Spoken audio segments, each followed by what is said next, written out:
Hello বন্ধুরা, তোমাদেরকে অনেক অনেক স্বাগতম আমার চ্যানেলে। আজকে একটা নতুন ব্লগ নিয়ে চলে এসেছি। আজকে আমি যাচ্ছি আমার বাপের বাড়ি।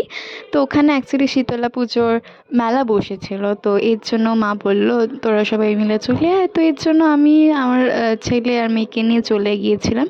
তো প্রথমে তো রাস্তায় হাঁটতে হাঁটতে বাস ধরে নিয়েছিলাম, তো ওখানে আর ভিডিও করা হয়নি। তো আমি বাড়িতে পৌঁছেই গেছি। আর এটা হচ্ছে আমাদের বাগান বাড়ি, মানে বাগান বাড়ি বলছি, বাগান ছিল যেটা এখন পুরো বন জঙ্গলে পরিণত হয়েছে। কেন কি এখন অত দেখাশোনা করা হয় না, যত্ন নেওয়া হয় না জায়গাটার, এর জন্য এরকম হয়ে গেছে। বাট আমরা ছোটো বয়সে যখন এখানে খেলাধুলা করতাম, খুব সুন্দর ছিল জায়গাটা।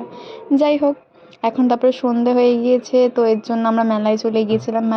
মেলায় গিয়ে আগে আমরা মন্দিরে প্রবেশ করি ছেলে মেয়েকে নিয়ে। তো এখানে আমি সব ঠাকুরকে এক এক করে প্রণাম করে নিচ্ছি।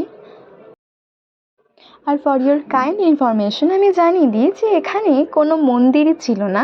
এখানে শুধু একটা রুক্ষ জায়গায় মা বনবিবির স্থান ছিল। আর এই মন্দিরটির সাথে একটা গল্পও জড়িত আছে, যেটা হচ্ছে এই জায়গাটাতে মা বনবিবির কাছে একজন মানত করেছিল। সেই মানতটা পূরণ হওয়ার পর এই মন্দিরটা তৈরি হয়। তো তখন থেকে এখানে পুজো আর্চা শুরু হয়ে যায়।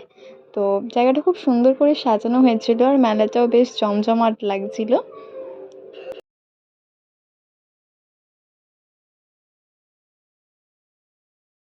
আর দেখো, আমি তোমাদেরকে ঘুরিয়ে ঘুরিয়ে দেখাচ্ছি যে এখানে কি কি বসেছিল।